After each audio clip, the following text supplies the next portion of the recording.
Hi, and welcome back to This Week in Voice, Season 4, Episode 3. Today is September 13th, 2019.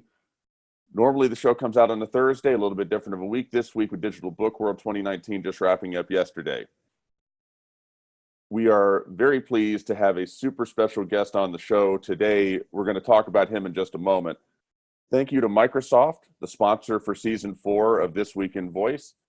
Microsoft will be speaking and a big part of Project Voice, the #1 event for voice tech and AI in America, coming the week after CES. That's January 13th through the 17th in Chattanooga, Tennessee, home of the fastest internet in the United States.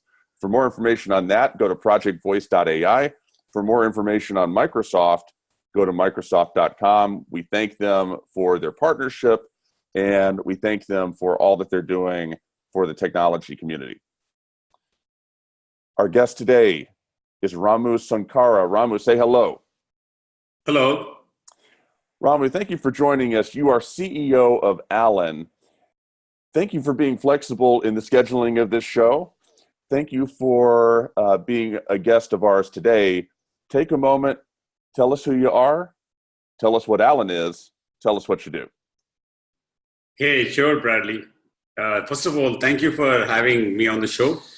You know, it's great to hear the pioneering effort you guys are doing to push voice to the next level in the industry at large, right?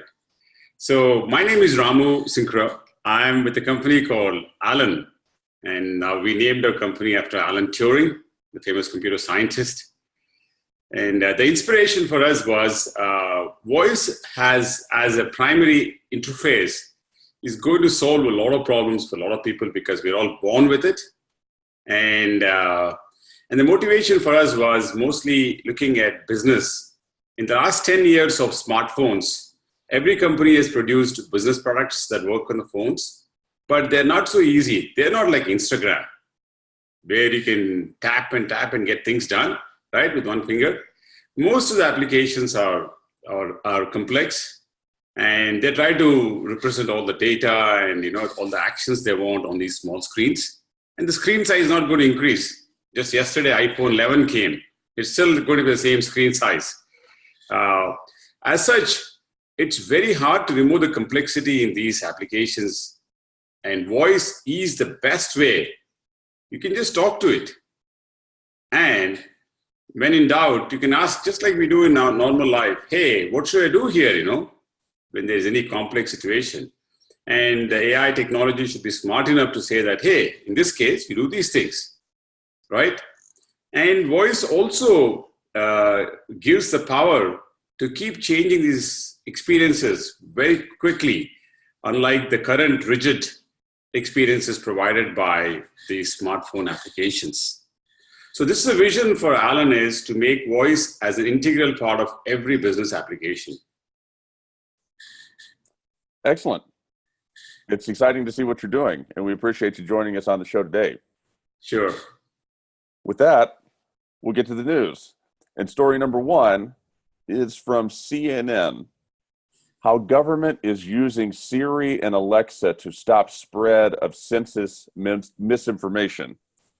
So this is an interesting one, and there's more going on in this story, in my opinion, than the headline sort of lets on. What did you think, Ramu, when you read this? What was your perception of what was going on in this article? What was your takeaway? Yeah, I think it's a couple of things here is very interesting. Today, voice assistants like Siri, Alexa, and Google, right? They're used to get all the information some consumers want to get from their devices. And CNN is trying to stir up somewhat, like I would think, like a little bit of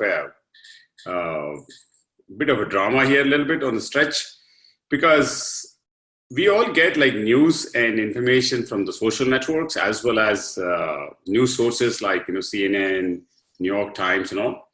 And not many of us rely on our voice assistants on these devices to get this information. So it's if this trend continues, then it's a responsibility of Apple and Google and Amazon to make sure the information these assistants give out to their consumers is accurate and is not politically biased. But however, at this stage, I feel like, most of us are getting information from social networks and news sources, not so much from the voice assistants we use. So this is a little bit of a stretch at this stage of the evolution of the industry. And this is my personal opinion. Sure. And I mean, it's a good trend that people are going to ask assistants to for any kind of information, including the political information about like their constituencies or the candidates and stuff like that. It's interesting to see because as I was saying, Digital Book World just wrapped up yesterday, and one of the things that was discussed is that with regard to voice assistants and the smart speaker ecosystems, particularly of these juggernauts, Amazon, Google, Apple, and even Microsoft and Samsung, you are not, the only way that you can be in control of the information that is spewed forth when somebody asks a voice assistant. If I go to Alexa right now and I say, Alexa, what is Alan? There's a lot of people named Alan, right? The likelihood of it giving information about your company is low. What is the company named Alan? Can you tell me about a company named Alan? What is the company named Alan with Ramu Sunkara as a CEO? No control over what it says about that. No control over anything about what the answer to that is. You can update Wikipedia and hope, and really where the first bit of control comes from is if you can cultivate a relationship with these folks, with Amazon and Google, and get them to do something for you. And that's actually what's exactly going on here. This is very interesting because so far, Amazon and Google have just, when somebody's asked for information about something, they just said, go right on over here to Wikipedia and let them tell you what it is. Right. They've said, if you have a problem with it, sorry, whatever. Yeah. not our problem. This is entirely different, where they're taking ownership of the authenticity of the information in really a pretty unique way. And that to me is pretty interesting because you wonder, number one, is that going to confuse people? If they get, rock solid, 100% straight from the source, credible information about census data from Alexa, and then when they ask about, something else, and they get disinformation, and it goes to Wikipedia and it's wrong or something, I could see that being problematic. And it really touches on, just to put a punctuation mark on this, and I'll get your additional thoughts. We've had two stories on this show that I mention all the time when I'm talking about this. We had a story back in season 1 or season 2 of This Week in Voice where somebody asked Alexa, who is Jesus Christ? And Alexa pointed to some third-party information source, and it gave information that the person didn't like, and it set off this angry cascade of people being mad. Not that it takes much for people to be mad. Then later on, somebody else asked Alexa, who is Hillary Clinton? This was a totally separate story, a totally different season. Somebody asked Alexa and Google Assistant, it was really Alexa, who is Hillary Clinton?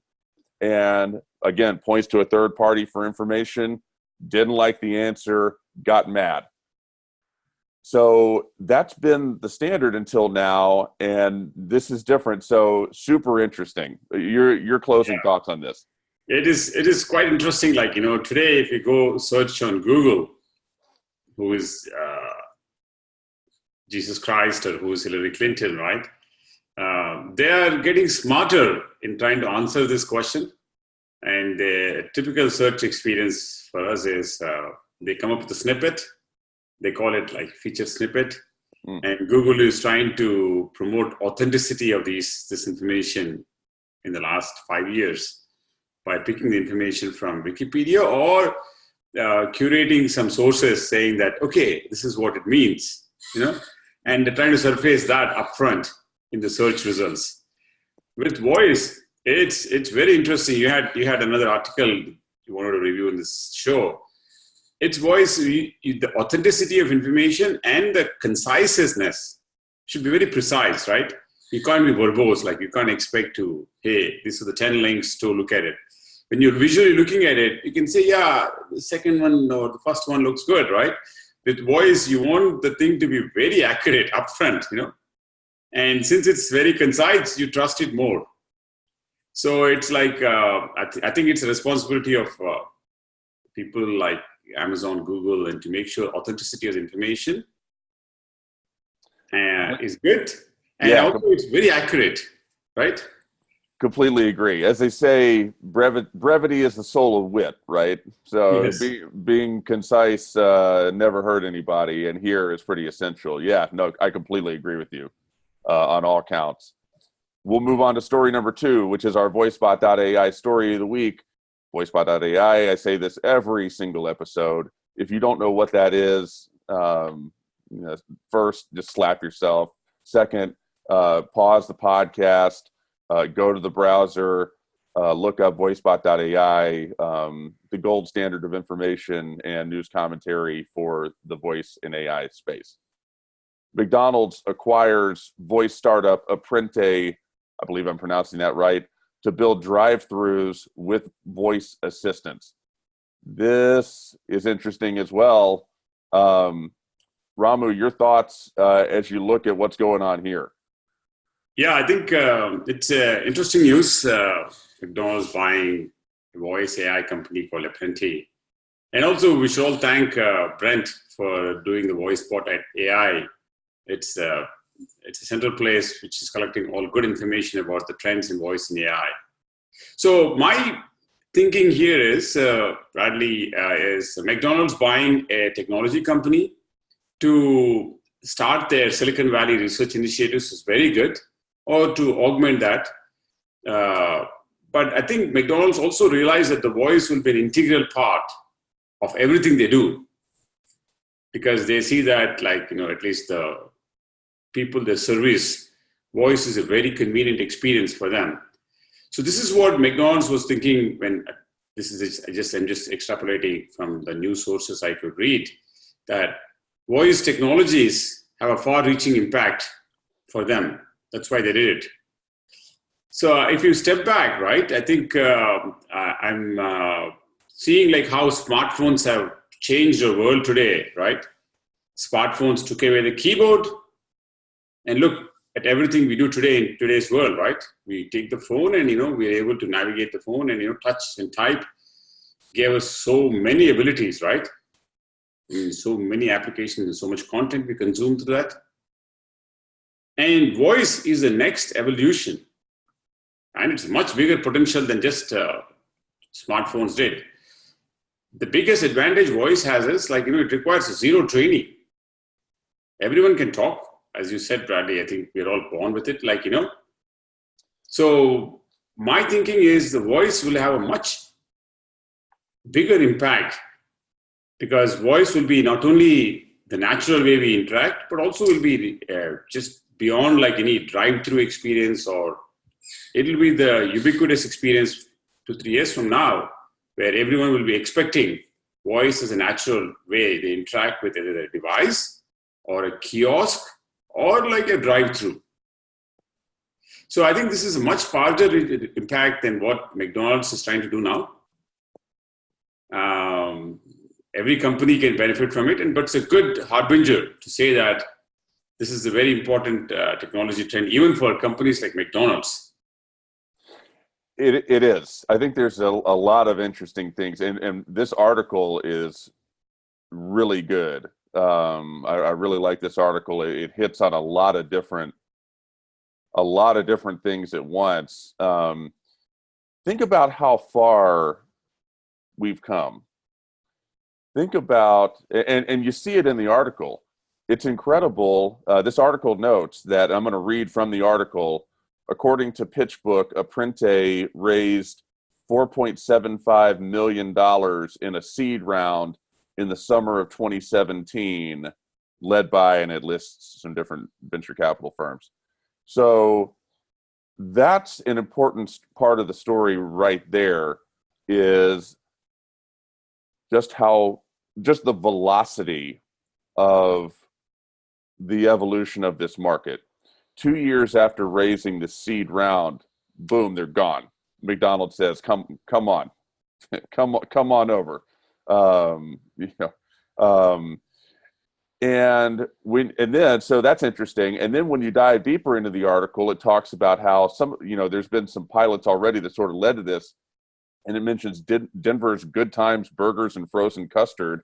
I don't have any clue what that is. It sounds delicious. Added a voice assistant created by Valiant.AI, and that worked. And one thing I did know is that Sonic made news earlier this year by announcing that they are piloting voice assistants with some of their stores. It's amazing the commentary, and you noted this, and I completely agree with you. The commentary that it makes, that these companies that deal with all walks of people, every facet of the educational spectrum in this country is represented in the McDonald's and fast food consumer base, right? So to say that to adopt a technology for these companies means everybody can use it. It really means more than that. It really means everybody should be using it, because at the point at which McDonald's and companies in fast food with their business, they can't afford something to get messed up. They can't afford to go out too far on a limb. You can call whatever you want a pilot, but just the nature of their business, there's a lot at stake if they don't. Their business is down to a science. They know all this stuff. They know exactly what's going to happen when they open the doors every day, and all of that. And the forecasting is spot on. They know they can't. There's not that much margin for error to try to adopt a new technology and have it just fall on its face. So it's a huge statement of confidence in my mind for voice to be implemented by this sector. And even more than the implementation, they're saying, no, we're not just going to implement you. We're going to actually acquire companies in the space. That's how important it is. I think it's tremendous. Yeah, I think I would add to exactly the spot on what you said, Brad, that McDonald's serves such a diverse set of population, all the way from high school kids all the way to adult people in all geographies of North America and world too, right? And imagine this company has realized that what will be their future. They'll just come into the store and talk to it. Their kiosk, ordering, everything, right? It's so easy for them. And that's a good validation that voice has reached the stage where even a mainstream company like McDonald's wants to make it part of their daily experience for people as they enter their stores, right? The second thing that is really reassuring is that McDonald's is a store, their menu keeps changing, and the menu is slightly different in different parts of the country, right? So the voice and technology, like, Big Mac or whatever, all these words they come up with, right, for their menu items, voice is able to, the AI technologies are able to recognize all these words correctly and let people order what they want, like, in a noisy environments like, drive-through, where you're driving by and, there's a lot of noise around it, right? So that's the second part of the evolution of technology, saying that, yeah, it's ready to go prime time. Spot on. Yeah. Total and complete concurrence. Yeah, I was just wondering, like, will they take it? McDonald's also operates in different parts of the world too, right? Sure. I was like trying to see, like, will they plan to do this something like this all over the globe? Is that their ambition, or is this starting with North America? I think obviously they're going to start in North America. That's where this company, I believe that's where this company is based. Let me confirm that. Did we check too? Yeah, they're based in the United States. I just assumed that, and that was dangerous, but that is true. So, to me, the fact that they, have full on acquired the company, suggests that it's a longer term play. And, McDonald's, just the thing about McDonald's business is that they, there's parts of their business that are the same across everywhere, and then there's certain things that they try to localize on their menu and with their service, and things that they have to just to fit in with the localities and the geographies and the cultures that they operate in, which is pretty much all. And that, you're right, that will be interesting to watch, because it will. Microsoft, no doubt. I mean, not Microsoft. McDonald's, no doubt, will put this technology to the test and say, okay, just how flexible can you be? Just how well can you meet our customers across across borders and across cultures? And from what we've seen in other parts of voice, it's ready for that. So yeah. So the other thing, which is good news for us, is if McDonald's is going to do it, then all the other fast food restaurants or anyone who has these things, they have to get their own offering here, right? Yeah. Well, that's exactly. Yeah, exactly. Stay competitive, right? It is. So it's fun to think about, like the executive team at Wendy's. Burger King. Yeah, Burger King, waking up this morning, and I'm sure they come into the conference room every morning and put the Burger King crown on, or whatever they do. And the CEO walks in and says, and is mad, and says, you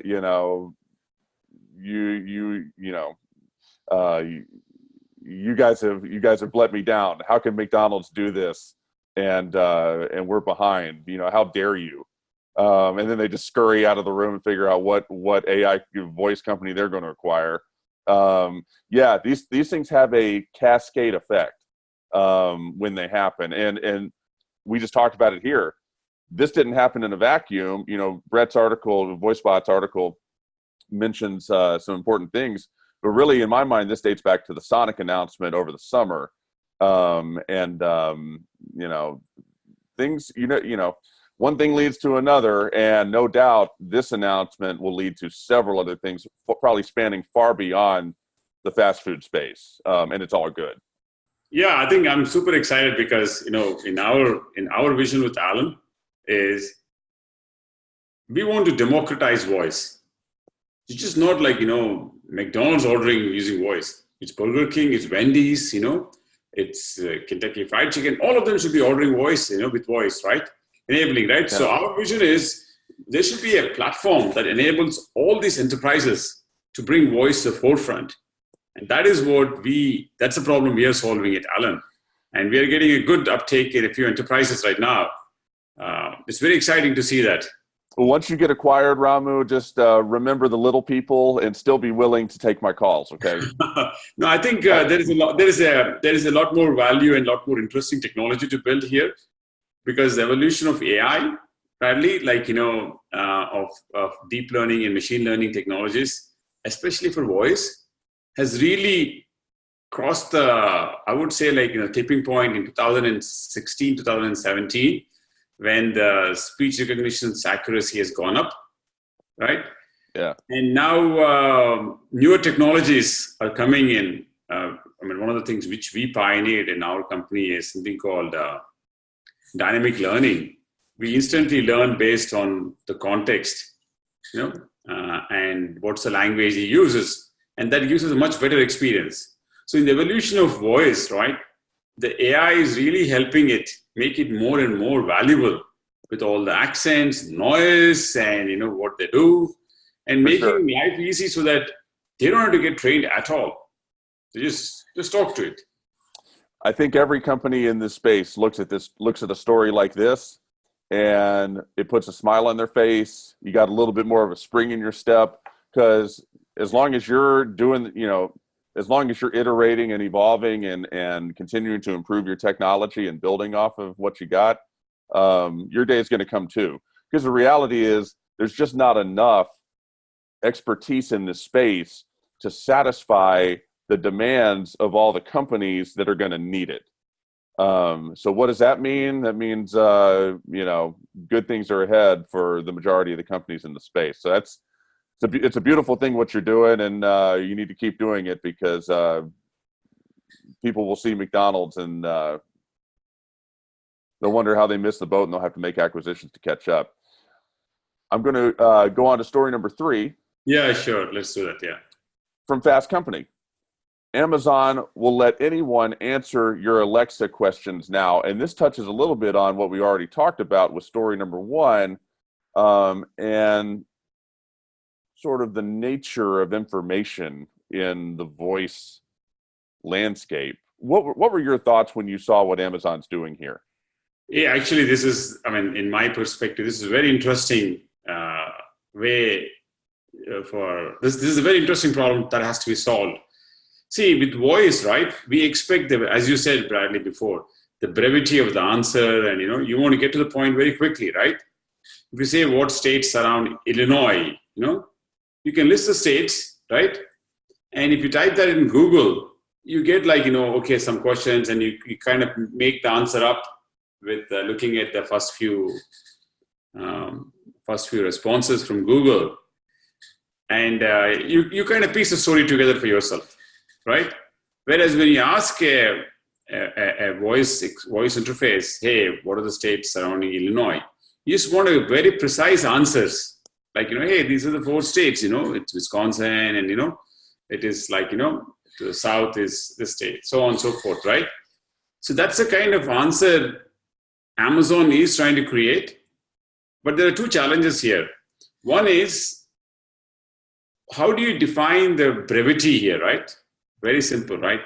In the text world, Google has pioneered this thing called feature snippet, where if someone authority of this question can answer it, they'll put it up there. Sometimes they bring the feature snippet from Wikipedia, sometimes from some other authenticated source, right? So Amazon is trying to create some parallel mechanism like that for the Alexa platform. So if you're the authentic person who can speak about like Tennessee, right? They will give you the voice so that you can answer that question, and that comes up as an Alexa answer. So that is very good. But it's a very hard problem to solve. Very, very hard problem to solve. Yeah, it's pretty interesting. And I think there's a couple of different ways you could sort of view this. I think you could certainly view it as a shot across the bow from Amazon, not just to Google, but also to people like Wikipedia, Quora, other places where it's generally accepted. It's more likely than not that the information is good. Because right now, as we were talking about earlier, these voice assistants, you ask a question that's information based that you would want a featured snippet. Like the states that border Illinois is a perfect example. Maybe that's something that somebody has thought about and put on the web, or maybe it's not. But regardless, if you ask that question, you don't want a lot of editorializing. You don't necessarily have to say this state, this state, this state. I'd have to test my geography. I don't even know if I could name those. Like, what are they? Indiana, Wisconsin? I don't know what one's on the. See, I don't. What one's below it? Is it Kentucky? Is Ohio? I don't. My geography's bad. Yeah. I can answer for Tennessee, maybe. But whatever those states are, you don't want a lot of editorializing. Let's just get to the point. You can either list them or you can restate the question and list them, and then that's about the range of acceptable answer. And with what Amazon's doing, if they can compel people and maybe learn from what a Quora has done, for example, or even Wikipedia, and create a scenario where most of the information coming in is reliable, they just blew a huge hole in Google's business and some of these other companies, because now you're talking about the number one voice assistant in terms of market share across the world, not needing information from the web, the traditional web sources, nearly as much. That's a pretty profound game changer if they get it right. Yeah, as you said, just to answer the question of which are the states around Illinois, it's Indiana, it's Wisconsin, it's Michigan, and these are the states around, right? That's the answer. Someone keep going. That's not all of them. Michigan. I forgot about Michigan. Sorry. Yeah. It's I just looked it up. Okay. Yeah. But then, but I think it's a very good foresight by Amazon to saying that the new sources of information, other than the internet, right? If it can be created from other sources, it's good, but it's a very hard challenge in two aspects, right? One is the information has to be very accurate, right? Otherwise, people will lose faith in it. What the heck this thing is answering, right? I don't trust it, right? Sure. The second thing is, as you said, like the brevity of the information too, right? How you answer the question in a precise manner, it's also a lot of work. It's a lot of, little bit of, I would say some of these questions can be compiled and, most commonly asked question, right? And augment the answers they have with something new. But it's a problem both on authenticity as well as like the brevity part of it too. It's going to be interesting. A good try, Amazon could try to create new alternative sources. But I think it's going to be a tall order. Because the number of questions you can ask your voice assistant is anywhere from what's the weather today to states surrounding Illinois to anything you can ask, right? Yeah, well, and there's all sorts of stuff. And the article, interestingly, just to close the book on this, I think it's interesting that the article really doesn't touch on what if it goes the other direction. So if Amazon is successful in cultivating a rich new source of quality information, what if other people want to access that? What if Wikipedia and Quora and Google, all the old players, want to access that new source of information? Is Amazon going to let them? Or are they going to say, no, get on out of here? It opens up a surprising amount of questions, and it'll be fun to watch. It's not necessarily something that I saw coming that they would do this, but I think it's good.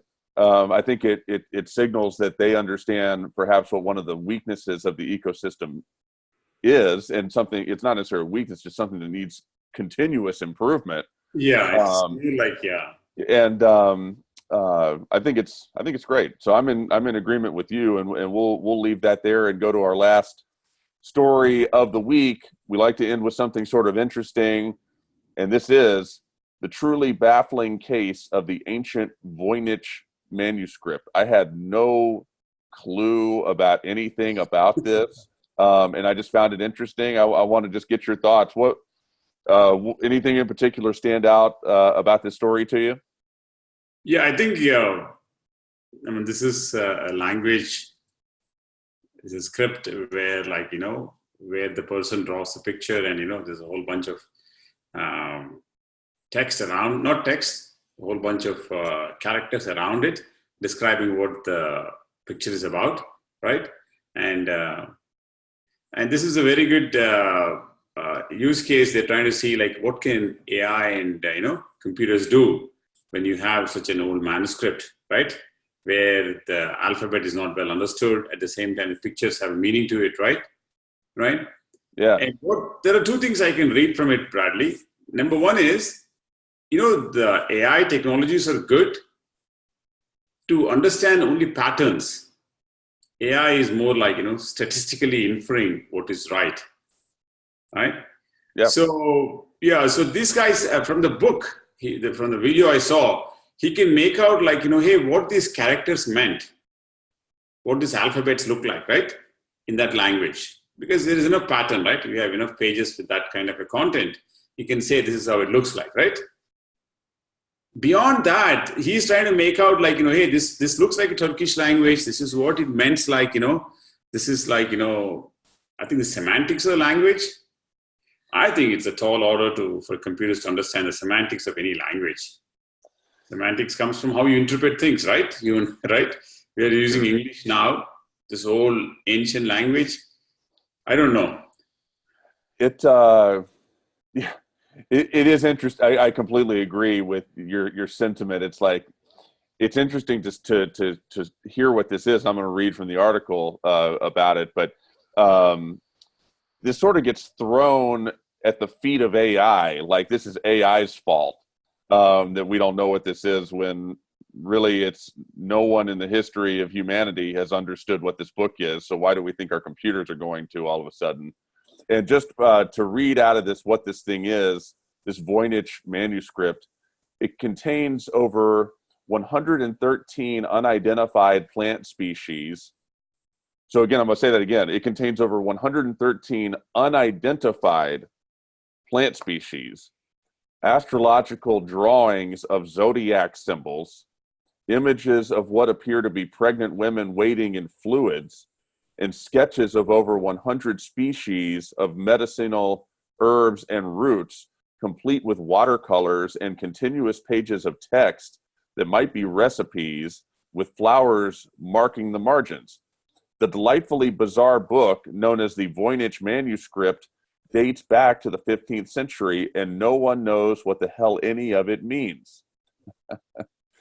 So, if you're if you believe there's extraterrestrial life out there, maybe they brought this here. I don't know, but it's interesting to see stuff like this. And the fun thing I think about when I read something like this is, they've got a problem and they're trying to use AI to solve it, and I think that there's valuable things in that.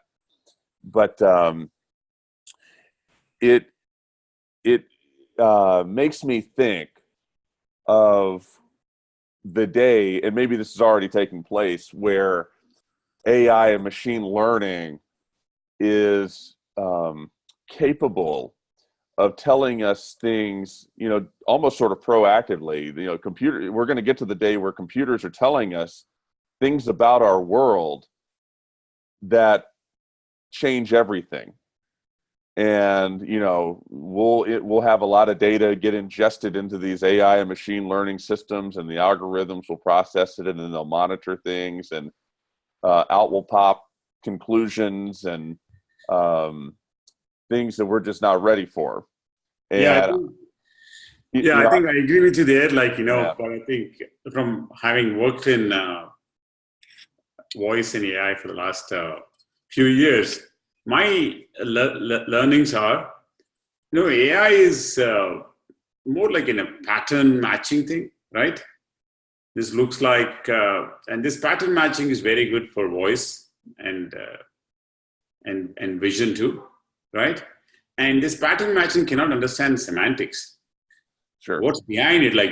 Should I take this? I mean, there is the subject matter that is written there. I mean, that meaning of it and inference of it.